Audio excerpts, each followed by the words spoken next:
Caitlin Ciandel, and I am the co-founder and CEO of Kuza. Hi, I'm Lydia, and I'm the social media manager at Kuza. Today, we're going to share our experiences building a business here in Kenya, and our intention behind this video is that we want to make you feel more confident to start a business with exactly where you're at, and also have a more, well-rounded perspective of kind of what it looks like to build a business here. And please know, we're both still building. I don't consider us a well-established business yet. Do you consider yourself well-established yet? No, I'm still a startup. Exactly. So, yes, we're gonna start with Lydia, and then will come to me, so you guys will have kind of two different perspectives on what it's like to build and start a business here. Excellent. So Lydia, why don't you tell us what's the name of your business, how long you've been in business, how did you start, and where did you start? Okay. So your starting story, I guess. Okay, fine. The current business I'm running is called Digitize Mtaani. It's a business focused on helping small business owners or startups take their business online and grow and make sales through social media. So we do trainings. We don't do management, so mostly we do trainings and consultations. So that is one. But my business journey, the Digitize Mtaani is only 1 year old, but my business journey did not start 1 year ago. My business journey started 10 years ago. Long time ago. Yes. So that time, I've started 2 businesses before and failed. So I started a movie shop. There was a time starting a movie shop in Kenya was the in thing. Yeah? It was the hot thing to do. It was a hot thing to do. It was immediately after campus. And I happened to date this guy who was generous enough to start a business for me. But that business failed so fast, mostly because I did not have work ethic. So I trusted that business to a relative. That cousin of mine was still young then, did not have experience with growing a business before. So his work was to just smoke weed, drink. That's how the business failed. Easy to fail a business when all you're doing is smoking weed and drinking, honestly. Yeah, and poor money management. So whatever we were making, we were eating. Whatever we were making, we were partying. So that was the lifestyle. So after that, the boyfriend did not give up. So he asked me what else I would like to do. So I started a men's clothes shop. But again, this was not something I'm passionate about or my own original idea. I just copied a friend. I saw a friend who started this business, was going to Turkey, getting clothes, and she started selling these suits to politicians, dignitaries, and was like, I can also do the same business. So I started that business, but it also failed because number one, I would show up at the shop at 12 noon. I would give friends clothes on credit. And it's not like few friends, like 10 people would be owing me like 300K. Like I would give one friend a suit for 10K, shirts, like 30K, another one, the same thing. So that was how I was running the business. And now my job in the course of that month would be to ask these people to pay. So that's how that business failed. So I have a background in starting and growing businesses. Yeah, so I failed before and now I'm building the third business. And then how did you start Digitize Mtaani? Okay, so after failing, I took a break from business. So it was like I said, I'm not good at business. Let me not try this again because I'm just losing money. So my relationship ended with that boyfriend. Of course, because the financier. Yes, I was very careless and he just got tired of it all. So that's when I started starting a family. Kids came in the picture and someone introduced me to Upwork. So through working on Upwork, I learned so many lessons because now you see this is a different market. I'm working with international clients. They need you to be disciplined, to have work ethic, to submit work on time. Then I learned the online aspect of business. I learned that you can actually grow thriving business online, which I didn't know. So I learned all that. And after working on Upwork for 3 years, I've gained a lot of skills. And I'm like, how can I bring these skills back home? How can I help small businesses back home know that they can grow thriving businesses online? And that is how Digitize Mtaani was born. Yeah. Well done. Yeah, you guys, so as you can see, starting a business is very hard. And I think there's there's a lot of good points that you can gain from Lydia's experience, but I think like three of the main points, especially because I see this in some patterns here with small business owners. When you are starting a business, you cannot hand it off to your employee to grow for you. Like, do not expect your employees, who honestly you're not even paying that much money, to act as the CEO. If it's your business, you need to have the vision and you need to put in the legwork and the grunt work, because otherwise it's not going to go anywhere. Yeah, very important. I would say also with like the copy, obviously copy and paste is like a big thing here and also like worldwide, to be honest. But because it's so hard to start a business, it's really important that you find something that you actually like and care about. Yes. Because did you care about movies? I didn't care about clothes. Or clothes? Yeah, I didn't care about clothes. I thought I did. I thought I loved fashion, but that was not it. Because right now where I'm at, I'm very passionate about what I'm doing, because I'm even going for trainings for free. And that is how you know you're passionate about something. You can do it for free and still feel fulfilled. Yes, definitely. So if you're thinking about starting a business because you want to generate more income for yourself, try to stay away from the mindset of, or like the reasoning of like, oh, well, I see my friend is doing this and they're really successful, let me do it also, because that does not guarantee that you will also be successful in that business. I think what's more important is to find out, what do you find interesting? And like, what do you think you can sell?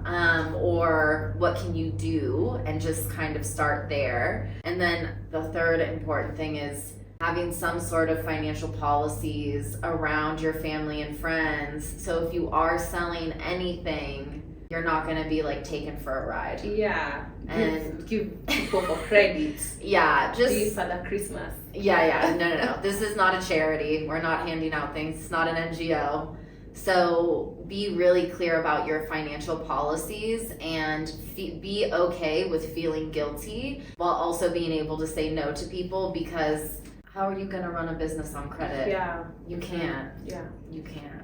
Excellent. So next, let's talk about the growth of your business. Mm-hmm. So since you've started a year ago, like how has your growth looked? How did you bring on your first customer or your first client versus, your fifth client? How many people are you currently working with? Yeah, let's talk about that. Just so you guys can also understand, what does growth look like in a business? Because it's not, especially at the beginning. Yes, like you've said, growing a business is not a straight curve. Don't expect to start today and be a millionaire tomorrow, because so many people, when they start a business, they are very excited. They think when you start today, tomorrow, hey, I'll buy that BMW, I'll move into this new estate. But anyway, so my growth has been gradual. There are times we've stayed without clients. For example, June this year, we didn't have clients. We made zero sales, completely zero sales. But then in July, we had an influx of clients. Yeah, so July, August, and even now we are busy. But there are months that were silent. Again, there are sometimes clients can end contracts prematurely. So that's business. You cannot guarantee that a client will be your client for 3 years. You can't bank on that. So you have to be always on the lookout, and the growth will be like that. Today you're here, tomorrow you're here. Yeah, so it's been like that. And learning lessons. Yeah, I think for any small business owner and any business in general, like when you're starting out, it's just gonna be super rocky and really hard. And that's why it's important to find something that you're actually passionate about, because if you're not passionate about it, you'll just give up, because it's hard to put in so much effort and labor when you don't care. When you're not getting money. Yeah, and you don't care about what you're doing. And you don't care. Yeah. And so you guys need to be really, really patient with yourself and your business when you're starting out, because it takes a while first to like build that foundation that everybody wants to have in their business, that's going to allow you to have that like rocket to the moon, growth. And also, most likely, you know, like, let's say Lydia and her company all of a sudden did get an influx of 100 clients. Do you guys even have the capabilities to handle 100? No.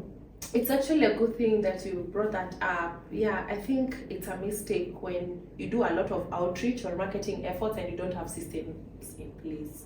So we are a bit wary of that. We are aware of that, and so we just want to grow gradually. Yes, I don't know if you guys have heard this, but it's almost like this internal combustion. And then also, it also just takes a while to build a well-oiled machine. So let's say Lydia got 100 clients and everyone paid up front for like 3 years. It's still going to take her a while to find people who can record the content, to teach them processes, to manage, to oversee, you know, to where there would be churn in those clients because they would be disappointed in their experience. Yeah.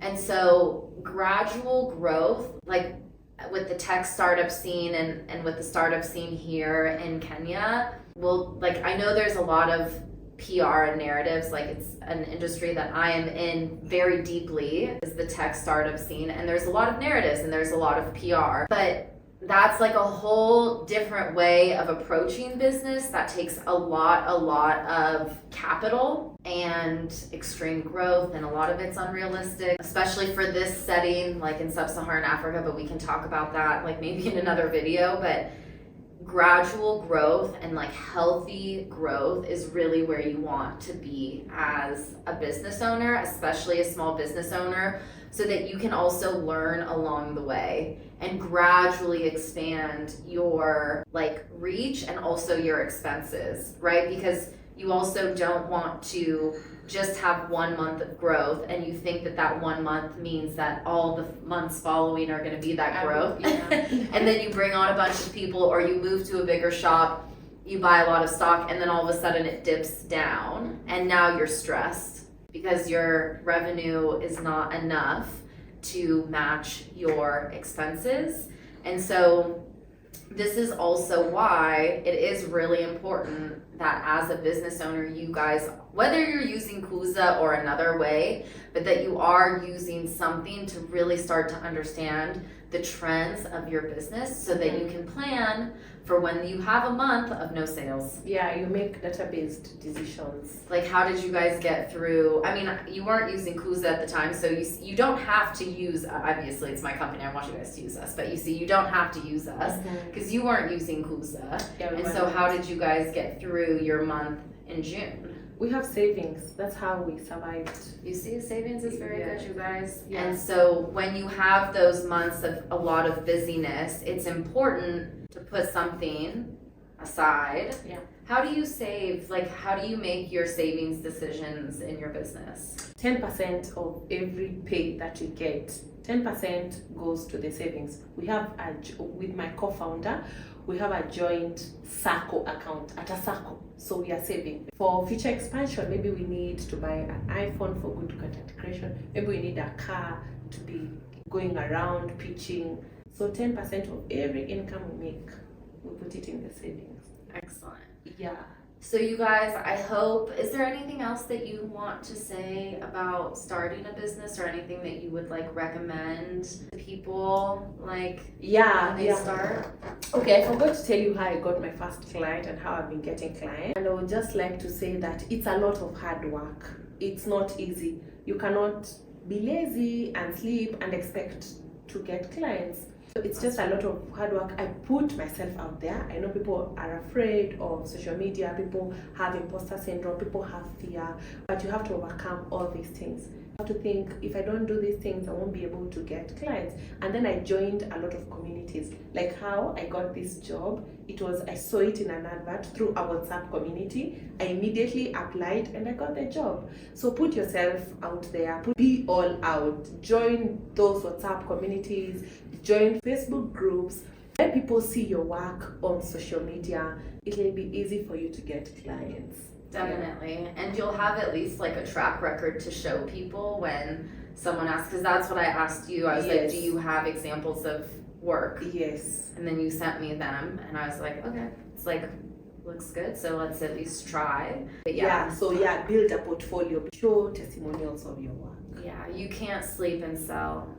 Not yet. Yes. Like eventually, if you do well, and this is the other thing with business, honestly, like you have to be okay with failing. Yes. Because going into business for yourself is super high risk. Mm-hmm. Yeah, but it's also, just as much as you have a chance of failing, you have a chance of succeeding. And we focus on that part. Yes. I think that's way more important. Well, thank you so much, Lydia. Is there any other last thoughts that you want to share with our viewers? No, I think that's it. Excellent. They've gotten all the right tips to grow their businesses. Perfect. So if you guys have any questions or challenges that you want to talk about in growing your business, it's always really good to share your challenges and what you've experienced so that others just don't feel alone, because entrepreneurship is also an extremely lonely journey. It's super hard. So feel free to comment below, and we'll see you guys next time. Thank you.